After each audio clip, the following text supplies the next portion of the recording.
The Northman is a film by Robert Eggers. I haven't seen The Lighthouse, and I'm not sure if I've seen The Witch. The Witch was weird. But anyways, this movie is about Prince Amleth, and when he's a young boy, his father returns from a large campaign to, shower the kingdom with silver and glory. However, he's been injured, the king, and he's going to die soon, so he decides to let his son know that he's going to be a man soon. However, his father is killed by his treacherous uncle. A lot of Shakespeare Hamlet vibes. So Amleth is able to escape, but he makes a vow to grow up, return, rescue his mother, kill his uncle. So we fast forward 20 years later in the land of Rus. He was in Russia, and he's a berserker for like the army. So there's a really amazing, violent raid scene. Really awesome cinematography for the most part. This movie's really enrapturing and engaging. I couldn't take my eyes off the screen. But then he gets a vision from a witch woman, and who tells him that it's time to go back. So he returns to his homeland, pretends to be a slave so he can infiltrate the uncle who has his own little kingdom.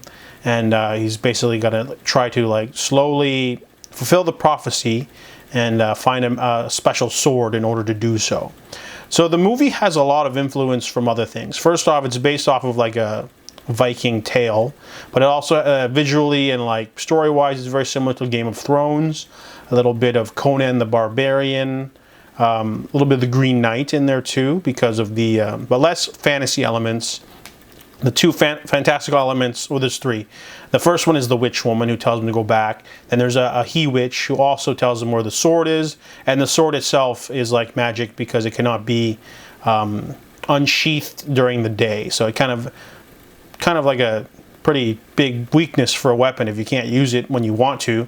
But other than that, though, the movie's very grounded and gritty and violent. But it also is a subversion of the story, too, because you think it's just going to be a straightforward kind of revenge story, and it is, but it also throws in a few curveballs at you that kind of adds a freshness to the tale.